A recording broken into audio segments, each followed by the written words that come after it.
Hi friends, so I am back to do the second video for March transits, and as I mentioned in the last video, I'm trying to put it in a bigger framework of a kind of a narrative. That's the best way to see the transits, not just as these fragments that they're hitting these planets and this is what this means. If we think back at our lives, at least our nature as human beings is to make sense of things, which is usually through some kind of a story. So it's good to treat the transits that way. And the month of March commences with the conjunction of Mercury with North Node Rahu in the sign of Pisces on March 1st. So that's what we'll be discussing in this video. But just as a little bit of housekeeping before we continue, if you watched the last video, at the end of it, there was an earthquake, as you saw. It was minor. And I was really freaked out that, oh my God, what if it comes back? I live in a building, I'm on the 14th floor, and there's always that imagery of the whole building just crashing. And I think a fear even worse than that is being trapped and then knowing your loved ones are somewhere else. It's just a horrendous thought. My heart goes out to anyone who's ever been in any natural disaster. It is insane. But nothing happened. The irony of it was the minute I said, in the coming years, the interaction of Pluto, Uranus, and Neptune, boom, that's when it hit. And I was like, that's funny. That's like an inside joke right there. And one more thing, before starting, please remember to like, subscribe, and comment. Please comment. Let me know how you experience these transits. Super important to me. So if you do that, I would greatly appreciate it. Let us actually begin now. So now let's just get right into what does it mean when Mercury and Rahu are conjunct in the sign of Pisces. So first thing we got to remember, Rahu here is amplifying two factors. One is amplifying the Piscean factors. So whatever Pisces qualities are, Rahu's amplifying and making that very loud and known. And now that it's coming into conjunction with Mercury, it's on double duty because it has to amplify the qualities of Mercury, and not just any old Mercury, but Mercury in Pisces. So the things that Rahu is amplifying at this moment, and it recently came into the sign of Pisces, is this notion of merging, immersion, dissolution, intuition, abstraction. So we can see what Rahu's doing is kind of acting like an enemy to Mercury already. Mercury's like, buddy, I have a hard time being here. Why are you amplifying this stuff even more? And as I'm getting closer to you, you're acting more crazy. So in some ways, it's making the job of Mercury more difficult in the sign of Pisces because now it's demanding Mercury to do the Piscean stuff, and Mercury from the get-go had a rough time with this. But like I said, Rahu can do some cool stuff with Mercury. So when you get this conjunction too during this time around March 1st, Rahu's acting as a double-edged sword. In some ways, it's confusing things for the intellect, for our minds, for our thinking process. But at the same time, sometimes that's exactly what we need to think outside the box. Because if you think about the eureka moments that we have, usually they're eureka moments because we brought two very dispersed, far away ideas into relation to each other. And from that, there was a synthesis that's original and unique. So Rahu can create this kind of an environment that confusion is bringing things that we don't normally bring into relation to synthesize off of it. So here we can have unconventional thoughts. We can have bursts of creative thoughts. But the other side of the sword is, because of that same confusion, we might have a difficult time discerning facts from illusions. And as we go on, I'm going to connect this to the narrative of the month. But for now, I'm just giving the groundwork. Yeah, so this Rahu factor can enhance our imagination during this time. But at the same time, it makes it very difficult to know where the boundaries are between our imagination and what are facts. So there's a lot of likelihood for misinterpretations, illusional and delusional kinds of thinking. A lot of deception can come through this time. And this deception could be about our own self-perception, or it could be about other people. It can be consciously or unconsciously. And if you want to know what this deceptive component is, again, look at the house where the sign of Pisces is sitting. It's talking about the themes of that house and the people that pertain to that house. And you know, when you look at the rest of the chart on March 1st, we have to ask ourselves, well, okay, the ruler of Pisces is Jupiter. Where is Jupiter right now? Can Jupiter help Mercury? And yes and no, because they're doing a house exchange, right? They have mutual reception.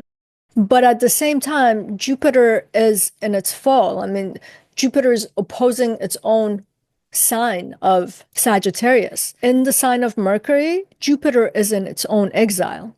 So Jupiter is not in a powerful position to be able to powerfully and impactfully help Mercury in this power of discernment that Mercury really needs right about March 1st. Instead of providing Mercury with some sense of clarity, Jupiter is actually flooding Mercury with extra information in a lot of ways from the sign of Gemini. It's making it even harder to sift through what's true and what's not, something that Mercury is already having difficulty with. And you know, when you're bombarded with information or too many things happen at the same time and someone asks you a question, it's really hard to be clear and to be linear and to articulate yourself to make someone else or even yourself to understand something. And Rahu here, because of that amplification, can also create over-exaggeration. So over-exaggeration of importance of one piece of information relative to others, or it can make us prone to over-exaggerating because of our own confusion and lack of discernment at the time. We're trying to be impactful, but we don't really know what the impact of a thing in itself is right now. So in a lot of ways, Mercury being conjunct Rahu here, it makes accuracy very difficult. And being inaccurate here can very much come out as this feeling of not being truthful, distorting or bending the truth. And sometimes this can be intentional, and in the sign of Pisces with this conjunction, it can just happen naturally in a very unintentional way where there's a lot of misunderstanding in that communicative aspect that we need to have that linear thinking to explicitly and clearly articulate ourselves or have someone else do that for us. There's just a sense of confusion, like this is nonsensical. What is happening? And there's another thing that can happen with this conjunction of Mercury and Rahu, because Mercury represents the intellect and our thinking process. We can find ourselves at the beginning of the month grappling with a lot of mental anxiety or mental overwhelm. And that's because Rahu's amplifying this.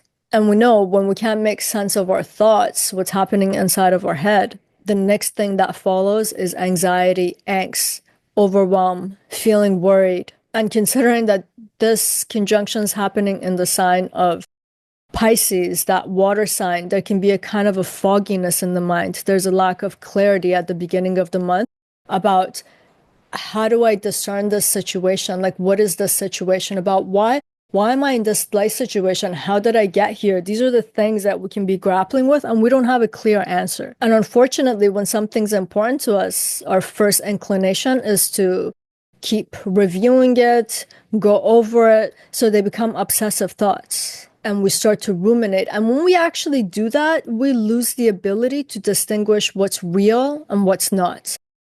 Like, is this the illusion of the mind and all this feeling that is generating and the perception that it's creating? Or is this the actual situation? So we have to be very mindful of our internal processing as well as how other people are thinking and communicating around us. And this is a little concerning because this is a fast transit. Mercury is a fast moving planet. So it's even going to get out of the sign shortly. But there are two problems here, actually. One is that the next conjunction that Mercury is going to make is with Neptune. And we got to take these conjunctions seriously because Mercury is going to retrograde into Pisces and hit these planets again. And it's going to revisit these issues.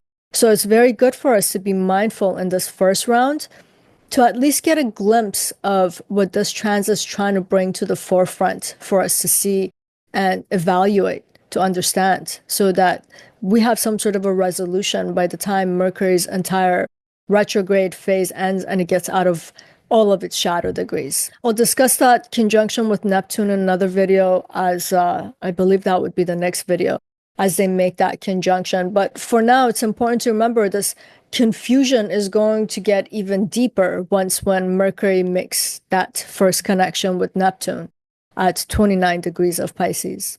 And just quickly, what happens when we feel super confused and we can't discern what a situation is about? Like, if I put you in a very creepy house and there's sounds coming out of every wall and the floorboard, it creates a kind of a paranoia. Too much confusion creates paranoia. And both Rahu and Neptune, especially since they're happening back to back, they can make us prone to fantasy thinking, or because of the overwhelm, impel us to disconnect from reality and get into the world of fantasy. So these are some of the things we have to pay attention. There's an upside with this Mercury and Rahu in Pisces. So if you are spiritually inclined or you find mysticism, topics that are mysterious, the esoteric realm, all of these components become heightened because of the amplification of Rahu. But then again, this is again a double-edged sword. Where is the fine line between illusion and some degree of reality? Can you ground yourself? Can you tread that in between space of the other worlds and still keeping your feet in this world, because we are in this world and it has many demands on us. And this signature in the sign of Pisces with Mercury and Rahu, you can get great conspiracy theory out of here, for example. So yes, Rahu's gonna amplify that intellect with the mix of intuition, but we can't drift into the illusion of things and make zero effort to verify any kind of fact and information. And on the other hand, Jupiter is just throwing it at Mercury too. So that feeling of overwhelm is very much there. And I said this already, but I do want to say it quickly again to just emphasize on this. That cleverness that can come from this conjunction of these two planets in general. In the sign of Pisces, it can start to lean a lot towards being deceptive. For example, this Mercury-Rahu in Pisces can be denoting someone who's an illusionist because they know how to distort reality in order to shape reality for someone else. And they can do this through their words, through images, and ideas that basically alters another person's sense of reality or how reality is occurring. And this can also mean perceiving the world that way, thinking about the world that way. So it's almost as if there's some external factor in the world that's being that illusionist and it's playing these tricks on the mind, on the intellect. And I'm going to say this, but some people will have this conjunction. So you have to look at the entirety of the chart. For example, in that chart, in that particular natal chart, where is Jupiter sitting? What kind of aspects are coming into the sign of Pisces? But as a very general statement, we could take the signature of Rahu and Mercury in Pisces conjunct as a kind of a master manipulator because of all the things I just said at its most negative manifestation. Because it's someone who knows how to bend the truth or bend perception of other people, and they're doing this for their own advantage. So we also have to see the relationship of, let's say, Sun to this signature. That's what I'm saying. Don't overgeneralize. You look at someone you know that have this signature and you're like, you're a manipulator. No, don't do that. But I'm just saying as a raw interpretation. So one of the things we're going to have difficulty with in this at this time. The water signs are about introspection in a lot of ways. So in the sign of Pisces, we're compelled to introspect. We're compelled to have a deep look at our inner configuration and composition. But this signature is showing that there's going to be some self-deceiving components into this introspection. Deeply thinking about how other people are, for example, we can have a lot of mental distortion. And we're going to act on these once when Mercury goes into the sign of Aries. This is why it's important to keep these in mind. And Mercury is going to have to come back here, which means there are consequences. So in some ways, as difficult as it is during this beginning of the month transit, we have to be vigilant about how we're honest with other people and pay great attention to how other people are dealing with us. Because what is seen, heard, and sensed, which is evoking whatever thought that is evoking, none of it is necessarily what it is. It is not necessarily the truth and the facts, and we just have to be mindful of that. And in summary, I guess we could say Mercury and Rahu conjunct in general, it can talk about an unpredictable intellect. And I'm saying that because it can create and establish connections in terms of bringing things into relation to each other in very unconventional ways, where other people might really struggle with seeing things. So we're seeing certain things out of the ordinary way of seeing, and our way of interpreting things in general. And our key challenge during this transit is to be able to discern fact from fiction, whether if that's internally occurring within us or in our relational dynamics with other people. And we're going to have a difficult time finding practical applications and solution for things. Because in the sign of Pisces, there's great tendency towards abstraction and abstract thinking without application. It's more geared towards theory than practice. And if we can't get our minds somehow to exercise some degree of proper discernment and in terms of how we perceive things, we are either going to be the creators of misinformation or we'll be dealing with other people's misinformation. And the way to be able to cope with this, reflect back to the days when Mercury had its conjunction with Saturn, where it gave it a glimpse of what it means to have a sense of skepticism and critical thinking. That's what we need to do in this sign to be able to understand its messages of this time. And they're important because, as I said, we're going to have to revisit these. And I just want to now quickly contextualize this in the context of the transits of March and what kind of story it's trying to tell us and what kind of story is unfolding within our lives. So I want to take you guys back to put the beginning of March into some sort of a context here for us. Now, if you recall, Mercury had its first cazimi with the Sun and Mercury conjunct at the same degree in the sign of Aquarius, and that was on February 9th. And that moment was marking a very distinct moment of clarity and realization. It was almost as if you were having an aha moment. And that aha moment was about how you can establish alliances with others in a very collaborative manner. It's like you look at the group of people that you know, they're looking at you and you're all like, oh yeah, we can work together. This is what we can do. You can do this, I can do that. So it was that kind of a moment of realization that, hey, we can collaborate and come together and bring our unique talents to do something specific. So Mercury was aligning its thinking, its intellect with others to formulate new perspectives. So it had this aha moment, is trying to do this collaborative work. In the sign of Aquarius, there's a bit of an indifference and distance between things. You don't merge with people. You are collaborating, but you're not merging. But on February 14th, just a few days later, Mercury finds itself in the sign of Pisces. And now what was happening in Aquarius suddenly is taking a turn in the sign of Pisces. Now we look around by March 1st, we're like, wait a minute, I wanted to work with these people, but how am I so enmeshed and entangled with them suddenly? It's almost like all the lines are blurred. I can't really differentiate what it is they do, what it is I do. Why am I doing what they're doing? Why are they copying me and doing what I'm doing? So there's this confusion suddenly from where it was and what has come of that cazimi point.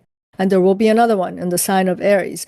But for now, Mercury is a bit confused. We're a little bit confused. And we got to understand that this was destined to happen because so when Mercury creates that first cazimi in the sign of Aquarius and we're like, aha, these are the people I'm going to collaborate with, this is also indicating that Mercury is not combust because of the light of the sun. When the sun's rising, for example, Mercury is going to be there rising with the sun. So we can't see Mercury. So Mercury is now invisible in the sky, is almost getting erased from vision, from being perceived. So as soon as it goes into the sign of Pisces, this is its lot, is dealing with all of this confusion because certain things are remaining unseen. We can't see it. We can't discern it. And Mercury actually doesn't become visible because I said Mercury enters the sign of Pisces on February 14th. Mercury needs to be about 15 degrees away from the sun before it becomes visible in the sky again. And this doesn't occur till about February 21st. And around that time, Mercury is coming to have an application with Saturn. And as I said earlier, Saturn is a planet of skepticism, rationality.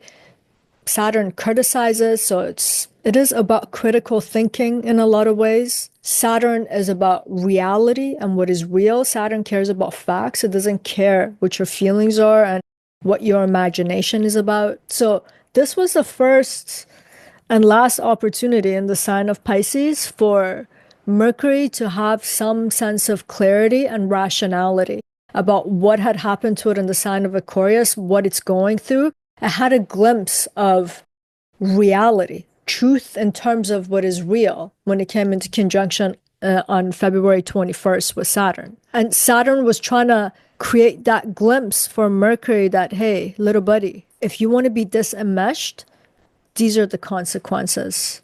So it was showing Mercury the consequences. It was showing Mercury what happens when the mind dissolves too much into external influences. And it's starting to go into the realm of distortions, illusions, where everything pretty much falls apart because we can't put our 2 feet on any kind of a solid ground.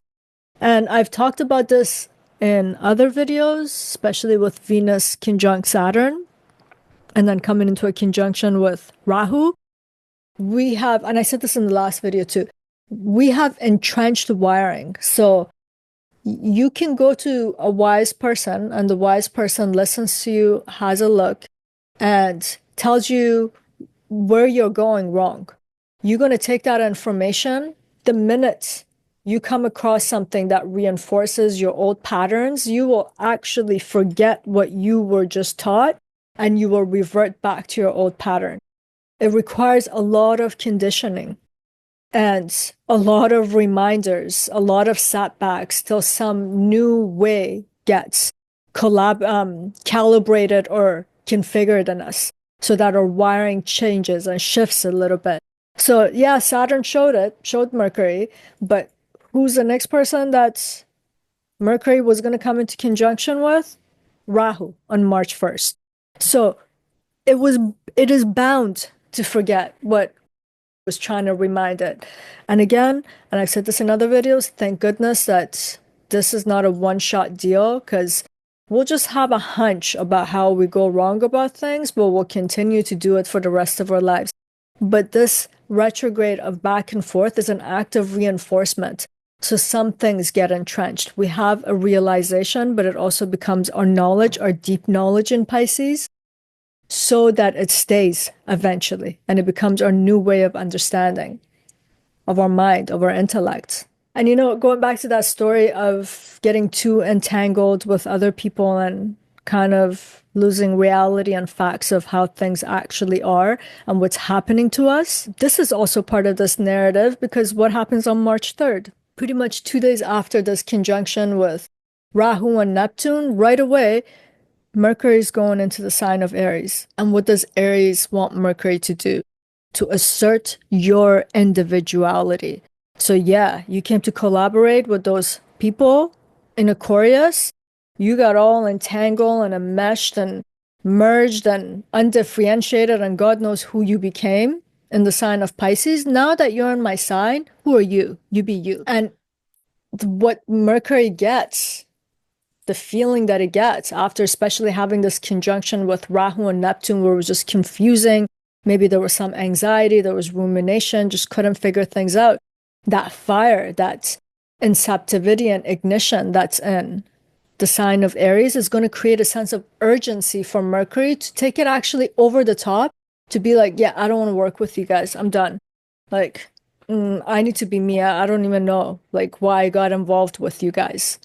And it can do this with a sense of vengeance almost when it comes into the sign of Aries. This is why it's important for us to maintain the context because these things will have consequences when Mercury is retrograding back. And I think the point here is to try to not to get into too much extreme of either dissolving into other people or just hyper individuation of the self. This is what this retrograde period is about in its story. In a sense, this is showing and is telling Mercury, hey, your mind needs to learn how to differentiate itself without rejecting other people.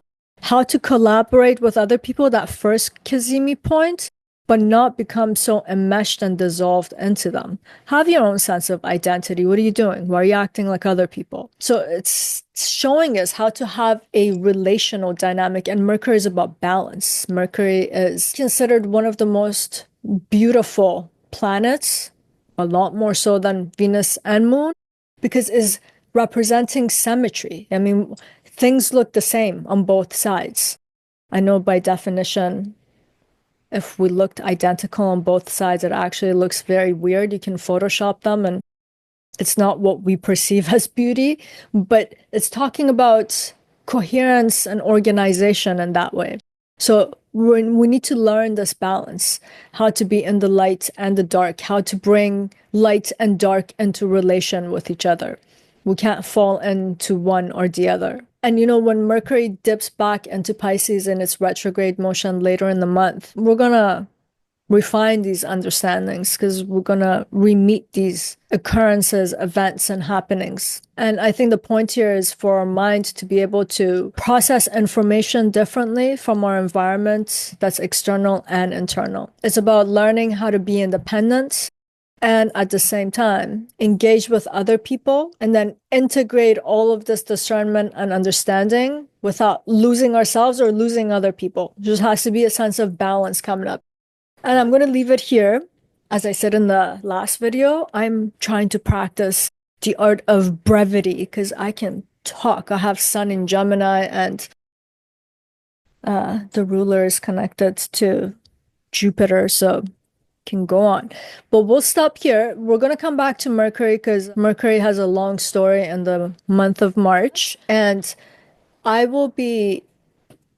said it in the last video, I have made a document on my website, which is talking about the narrative of March transits. You guys can go to that. And every time I do a video, I'm just going to add the outline or the writing, however way I was grappling with it for preparation of this video, to that document. So it's going to be the same document, and every time I'm just going to add it to the same one rather than just keep uploading different documents. So you guys can go to my website and check that out. That's at parisayazi.com. My readings, classes, and any kind of information that you need will be there also. I hope you have a fantastic Mercury-Rahu transit, as fantastic as it can possibly get. Sending you much love. Till next time.